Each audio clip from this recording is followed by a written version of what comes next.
Hey everyone, welcome back to another episode of the Unlocking Doors podcast. I'm Cory Mills and this is Michelle Castle. Today we're talking about estate planning, we're talking about probate, we're talking about why it's so important to consult with an attorney about all of your estate planning needs.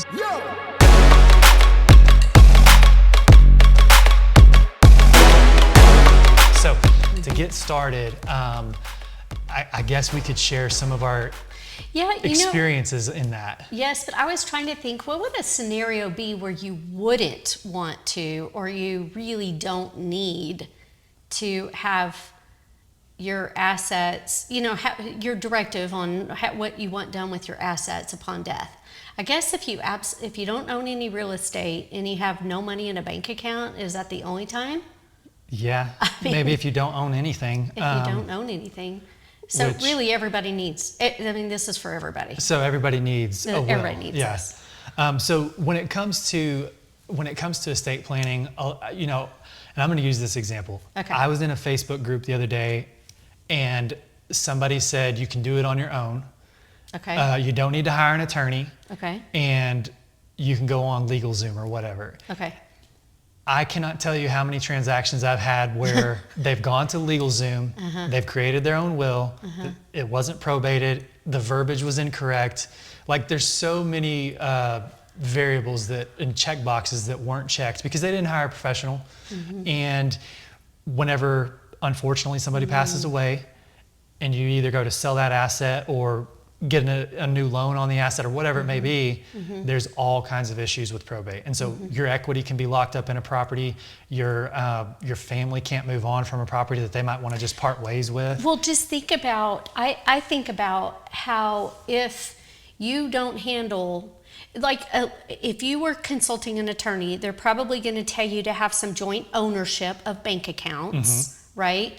So I even think about if something happened to my parents, right? And that's how do I keep the bills paid and things going until we get done settling the account? Right.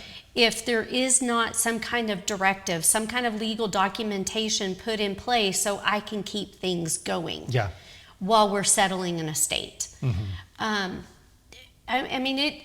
It's not even easy to get a death certificate that you need in order to get the life insurance policy. You just think about the whole, it's like a ball of yarn that just, starts unraveling. Yes, right?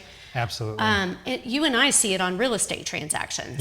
Yeah, all the time. I'm actually going through a transaction right now where, it's a 1.4 acre tract of land and there are 12 vested parties in this one piece of real estate, and they live all over the country. The average age is probably 75 to 80 years old, and most of them hate each other for whatever reason.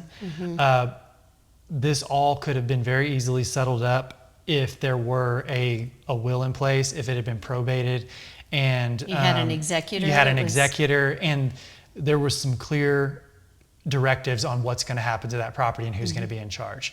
And now, we executed a contract probably 6 months ago on this property, and we've had to.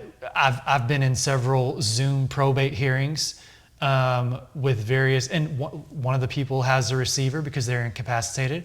I've been in various probate hearings talking about what's going to happen with this property, how we came up with the value, and there's little groups of of these sellers, that do talk to each other, and then there's groups that don't talk to each other, and it's just been so stressful on all parties and expensive. Yes. So it's just depleting what the equity would have been. Right, exactly. And there's also the risk of obviously we have an offer that everybody had agreed upon.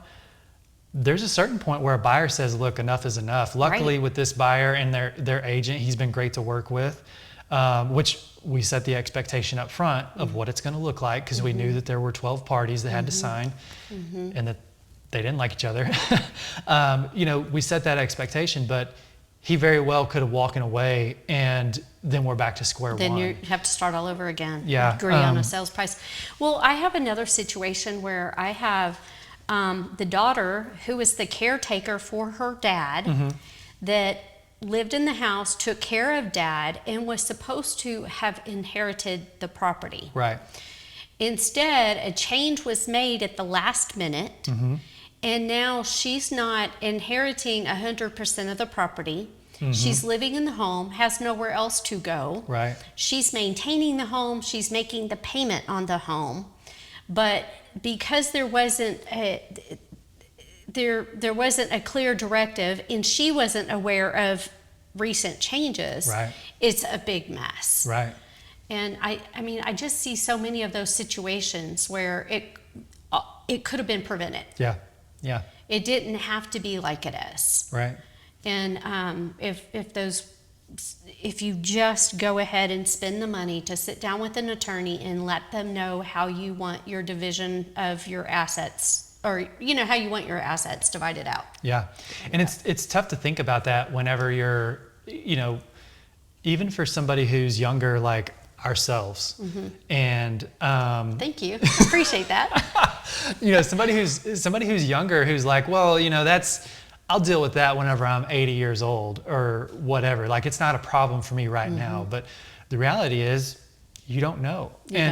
If you're a young family and you unfortunately pass away, you want to make sure that your spouse is taken care of and your children are taken care of. And then we could open up a whole can of worms about life insurance and all that stuff. We're not going to go there. But you want to be proactive in this stuff, and you want to make sure that obviously you're taking care of stuff now for yourself and your family. You want to make sure that they're taken care of if the worst happens and you're no longer here. Well, so this is a great time to remind everybody, in case you didn't know, Texas is a little quirky with our laws. And so you don't want the state to decide how property is going to be divided. Right. For me, I have a blended family. We've got his, hers, and ours as far as children is concerned. Right. And then, so that means with my 10 grandkids, there's his, hers, and ours, right? And so if something were to happen to us and we didn't have something put together for that could get really messy. There's a lot of people involved. Yeah. And so it just happens so often that people just skip that expense and don't really think about that. It just isn't a priority. And you're right, you're never too young. If you own a home, you need to whether or not you have children or not, if you own a home or you have money in a bank account, you need to get something put in place. Yeah, absolutely. That says upon your death, this is what you want done with your stuff. Yeah. Because otherwise the state's going to decide for you. Yeah. Yeah. And that's not what anybody wants. Well, if something happened to you, Megan only gets half of your assets. Y'all only, it's just quirky and difficult in Texas. So. Right. Well, I think that pretty much wraps it up. And the main thing we want to leave you guys with is consult with an attorney, somebody who's a professional and is going to give you clear guidance on how to make sure your assets are protected, your will is properly put in place. If you have any questions about that, we're obviously not attorneys, but reach out to us. We can get you in touch with some great attorneys, and we can answer any questions they may have about valuations or how property's owned or anything like that. So thanks for checking out this episode of the Unlocking Doors podcast. We'll catch you on the next one. Yo!